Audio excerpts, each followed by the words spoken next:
All right, hey everybody, we are back and we're gonna dive into another conversation about church hurt. Y'all know I don't like the term church hurt, but I get that it is a topic that needs to be discussed. And you know what? I've gotten so many calls, so many emails, so many private messages and text messages about people really thanking me for my transparency in regards to my story. And God, y'all, I that's all God, because I didn't want to tell none of y'all nothing about it. But He knew that there was somebody out there who needed to hear. And so y'all had a lot of questions, and I'm not the one to give the answers. I'm just a girl who loved God, who went through my own experiences. So I had to bring my sister, my friend, my therapist, myself. Get y'all one. This is Chelsea Johnson. She is a Christian trauma and identity therapist, and she's going to help give us some language about how to feel, how do we navigate, and just understanding what church hurt is in different concepts. So let me throw it over to Chelsea. She's going to introduce herself right quick, and we're going to dive into it. So I am Chelsea Johnson with Will with Chelsea J. It's a private practice here in South Carolina. I serve women, men, couples, premarital counseling. I also am trained in EMDR.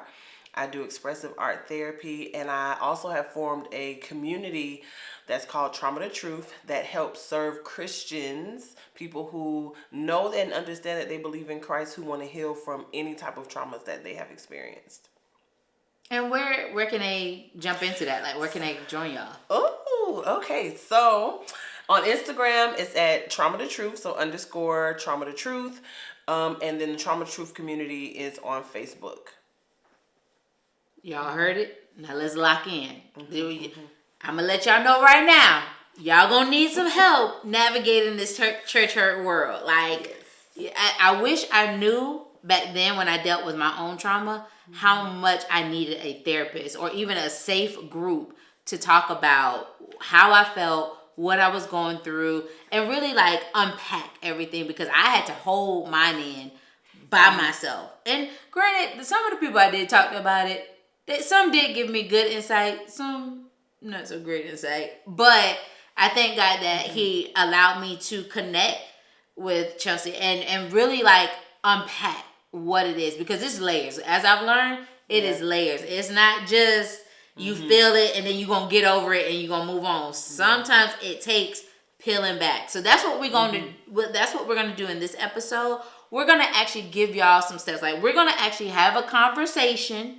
It is nothing that's super scripted. I just really want to talk to my friend and my sister about how can people get the help that they need in regards to navigating the hurt that they've experienced, because some of us had really traumatic experiences. Some of us just didn't like the correction that we got, and we have to differentiate what is technically church hurt. So that's what we're going to do. All right, so I want to start out with our definitions of what church hurt is. Okay? Because I got mine. She probably got hers, and it might not be the same. But we haven't talked about what we think church hurt is. So yeah, this, when I say y'all, we come in just straight and raw, like nothing is premeditated, nothing is scripted. It's like, okay, we're gonna dive in as if we just two random people talking to each other. So I'm gonna let you. Well, no. Since she the therapist and she knows stuff and she thinks deeper than I do, I'm gonna go first and tell you what I think the quote unquote what church hurt is. I would say, because once again, I'm not a big proponent of church hurt. I would say church hurt is, or could be defined as getting hurt in the church by people, right? And I love to say my definition of church hurt is I'm not church hurt. I was just hurt by people in the church.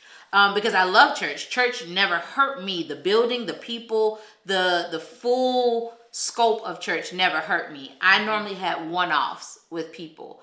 But I've learned through talking with other people, church hurt is a hurt that you've experienced in church that you weren't expecting, that you weren't anticipating. You thought that church was a safe place, and it turned out maybe not to be as safe. So that's what I would say my definition of church hurt is. Now let's get probably the real definition of what church hurt is. Go ahead. So one, I want to say that the language church hurt, I think, has been a societal, maybe slang, a word that was created somewhere. And it's used to describe some level of pain or an incident or a situation that happens among believers in the body of Christ, or people who attend a church and something actually happened within the church facility. Now, all of the background stuff, I don't know if I should jump ahead. Go ahead. We in this thing. Okay. So, I think that, and I know that this conversation will go into this, church hurt. When I had begun doing this work of dealing with spiritual abuse, especially culturally for us as African Americans, 80% of us have been introduced to a church somehow. And the significance of that is understanding that the other percentage of us who are no longer in church or want to be affiliated with a church, it was because there was something that hurt us.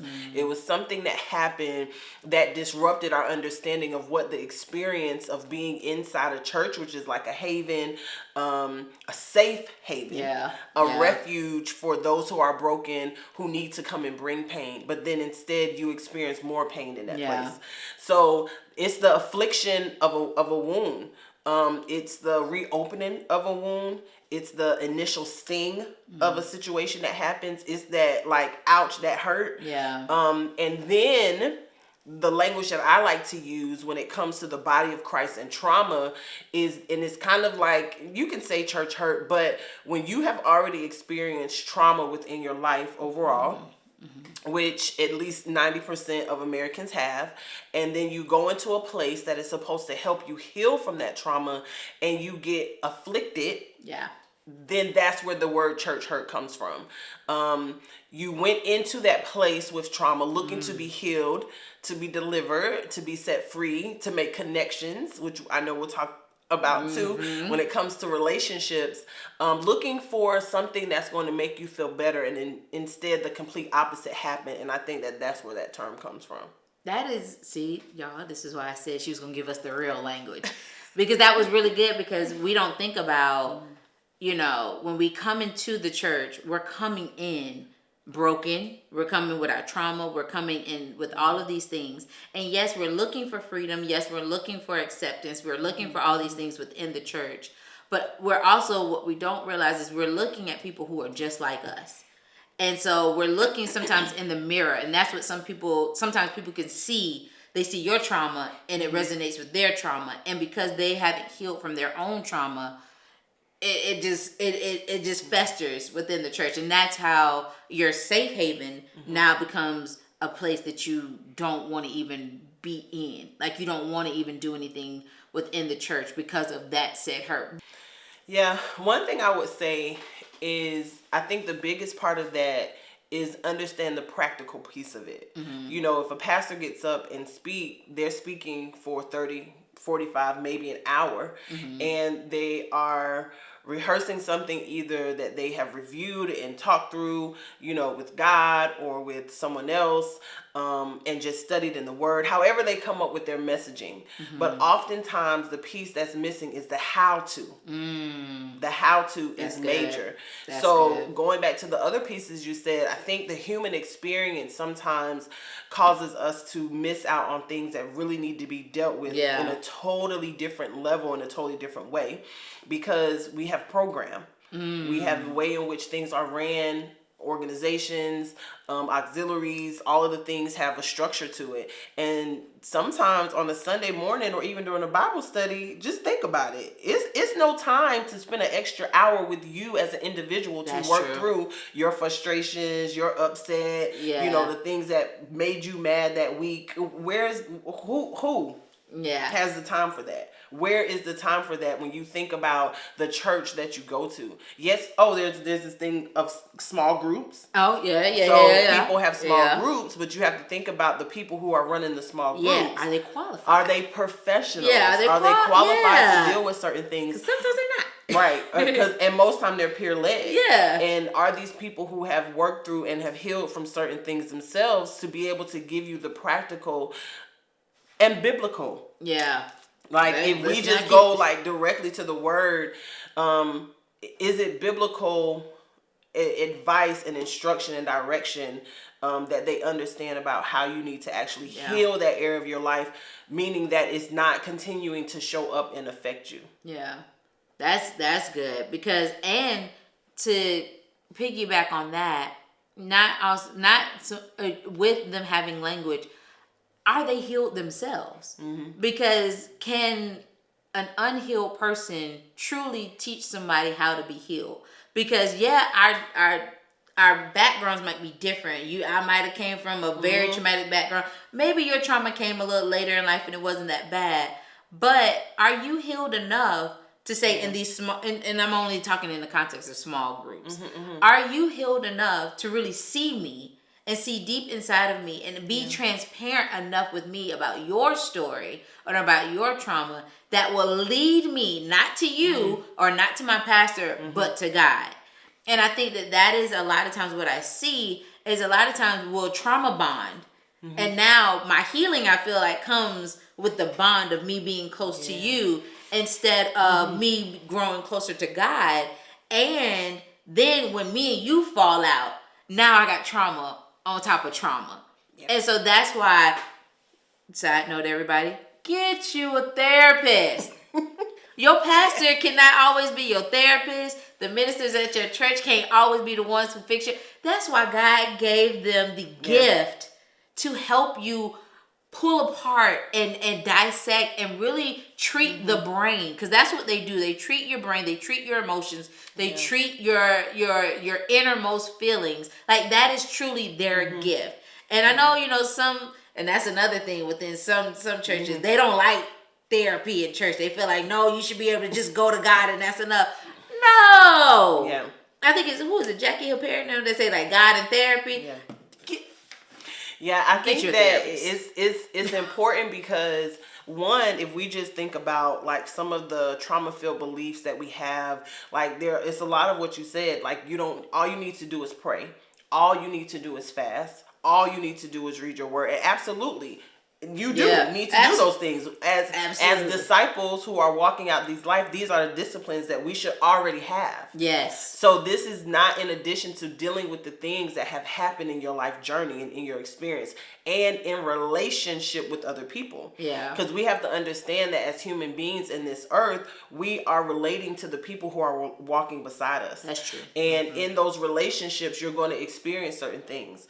And it's necessary to understand how to be in a healthy relationship. That's good. You can read the word of God, but we exegesis the text based on our experiences. That's real. And what it is that we do in everyday scenarios, how we walk out certain things.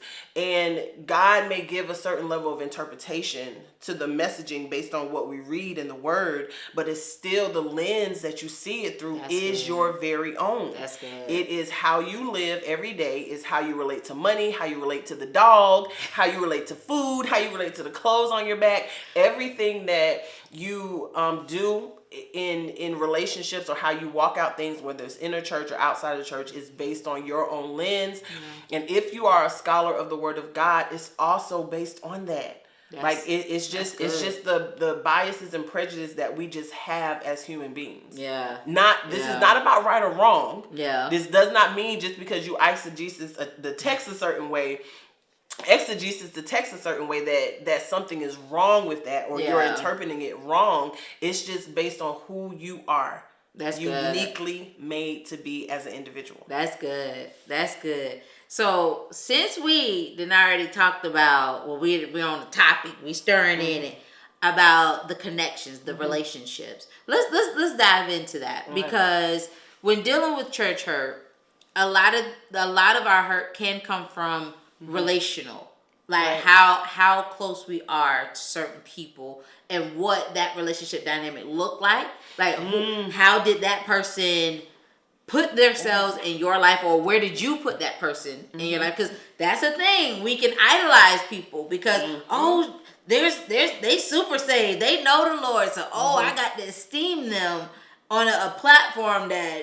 is just skyrocket. And then when that hurt comes down, it's just like, It's like, what the world? And so it blows up your mind. Yeah. And it's just like, how do we navigate relational dynamics when it comes to where we should put people, how we should esteem, or what boundaries we should set within the relationship, and how do we navigate the church hurt that comes from those relationships? Ooh, okay. So this is, I like this question because one, I think that it's understanding that as human beings, we are relational beings. Okay. We need other people to be able to get through life, to be able to co-regulate, to just exist in a very happy place. Like we need it. So people saying that they walk this life alone, unless you're in a place of consecration where God has you in this place where he is doing a work in you, then okay.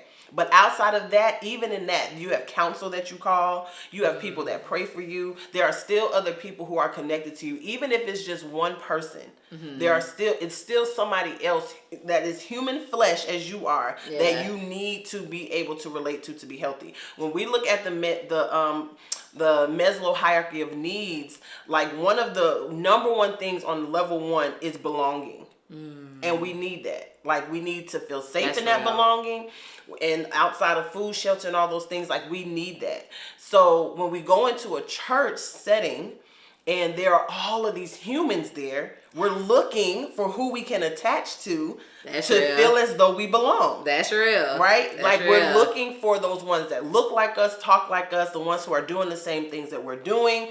And that's where we find our connection. Now, if that connection is not a healthy one, then it puts you at risk to be hurt. Or to have a wound open that maybe you did not go into that situation thinking will be open. The other part of that, if you're attracted to this church because of the pastors and the leaders, then there is somehow this expectation that comes about, and I'm saying it like that because people go into churches believing that the relationship that they will have and the one that they're going to be the closest to is with the pastor. They believe that it's going to be with the people on the front row because those people are proxy to what they believe or think is all of what they need is going to come from. But it's not.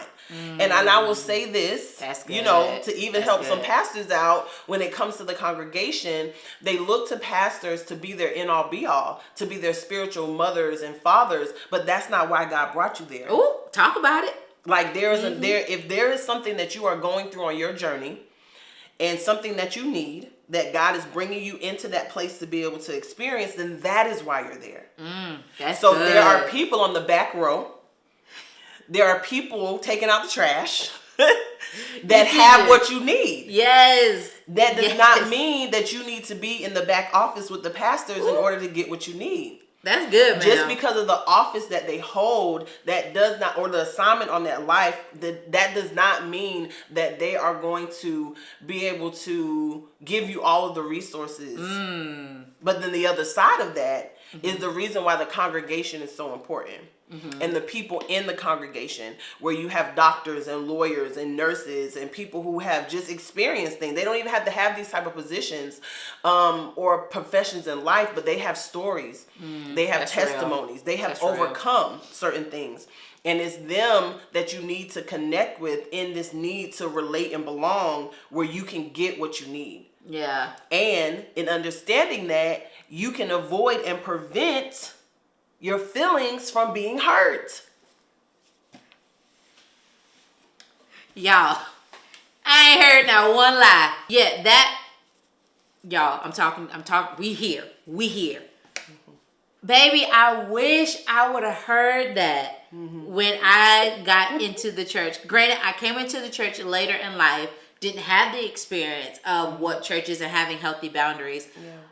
It would have saved me so many. Now, I will say, I didn't, from my personal experience, I didn't run to leadership. I actually ran away from leadership because I was like, baby, I don't want to, he can see me and all my little sins. Like, no, I don't want to be close. I don't want to be close. But I was involuntarily drafted in, and I think it's just a part of just my calling and who God has created me to be, because it was like every church that I only been a part of 3 churches, but every one of my churches, I always say, because it makes it sound like I've been at a lot of churches, I've only been to 3, but every time I've been at a church, I've involuntarily just got kind of like drawn in from the pastor and first lady.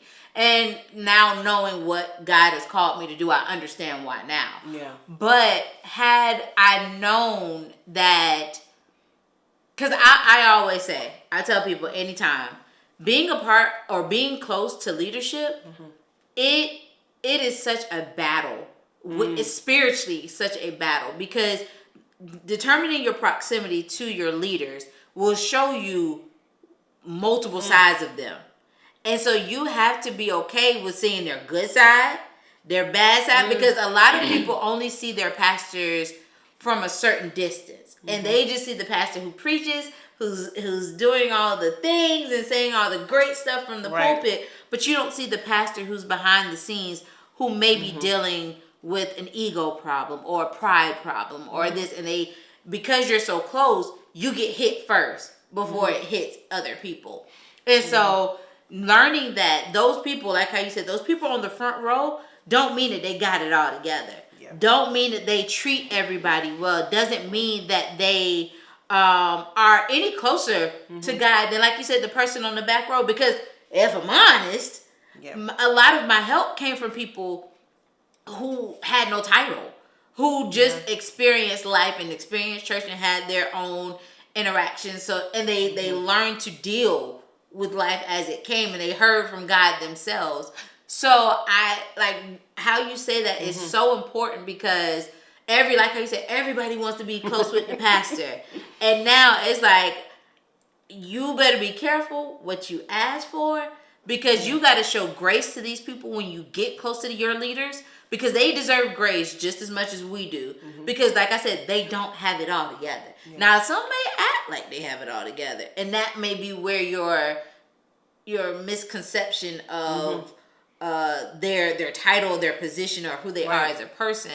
But once you get close enough and you have enough interactions, you see that, no, I was probably safer with sister so-and-so, you know. And I don't think it's a bad thing. I think sometimes for some of us, we have to learn those things because of what God has put into us in regards to what we're supposed to be for people. Like, God had to tell me in this later season of my life that the reason why I'm called to leadership isn't to be a leader, isn't to be a pastor, isn't to be any of that, but to learn how that when I am in proximity with them, to speak to them and remind them that the sheep are the most important thing in God's house. Right. And so I think that is why, you know, God has birthed this little whole thing that I'm doing here, because it's like, no, we got to remind them the who matters to God in this. Not the pastor is not the most important person in the church. Jesus said, I came to serve the least of them. Like, when you see the least of them, you see me. So we have to realize that I found more safety in Chelsea than I did my family. I mean, my pastors.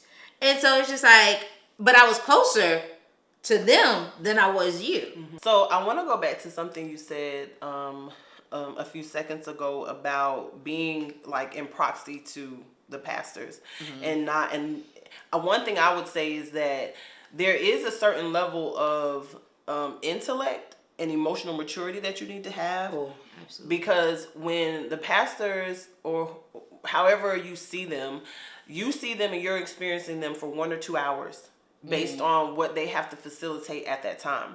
That does not mean that you fully know who these people are, know their personalities, their anxieties, or the things that they think about, you know, their mannerisms, their demeanor. Like, you don't know, you only know based on what you see. That's real. And it's important that if you do have a certain level of proxy to them, that you are able to discern what you are experiencing from a level of maturity when it comes to them. And I think that people who eventually, learn of or find out things like about their pastors, that is one thing that causes people to leave the church. That's because real. there's a certain level of maturity and real. lack of understanding and knowledge that you had even going into the relationship in the first place. But that's in relation to anyone. Yeah. Right? Yeah. Even if it's not even the pastors, but it's the person that you did connect with in that department that you work with. Yeah. And you see this person for this time period that y'all serve on Sundays, but once you get to know them, then you realize that this was not the relationship that was for me. Ooh, that's but good. because of what you needed from them or thought that you needed from them, whether it was a trauma bond, you mentioned that, or something that draw y'all together, which was hurt or pain, then that's what you respond to in that relationship. Now, I think the part of, and kind of just segueing that into, this language of spiritual fathers and spiritual mothers, this is by no means to say that you cannot call people this in your life if that's what you feel like or believe that you need to. That is totally up to you. But I think in relation to this conversation, the important part about it is that if you already know that you have mother and father wounds, you have to be careful of going into a church body believing that people who are older than you, I would say 10 to 15 years older than you, are going to now fulfill these roles of spiritual mothers and fathers and cover you a certain way. And when that's not their assignment, then now you're hurt because you didn't deal with that trauma, those mother wounds and those father wounds before you even went into this body to try to look for them to heal that for you. Yeah. So I would say be careful in calling people your spiritual mothers and spiritual fathers if they do not have that assignment to be that in your life. And they, understanding the office that they hold, they have to set boundaries with how close they allow people to get to them because of what they do. And just think about it. That's anybody in any role that you have. You can't just call your doctor in the middle of the night. True. True. Unless they're on call, but still it's job related. You're calling me because it's job related. Yeah. It's certain professions, and being a pastor and all that, though it's a calling, it's still a profession. Yeah. And there has to be certain boundaries that people have. And I think that if we understand this holistically and how to be in a healthy relationship, we can prevent a lot of these areas in which we find ourselves being inflicted with pain because we have this expectation due to our own inadequacies and stuff that we have, or areas of our life where we have lacked certain things, and looking for somebody to just be our end all be all, and God never even told them to be your end all be all in the first place. You're not assigned to them, but because of the office that they hold, you expect for them to do that, and that's not okay.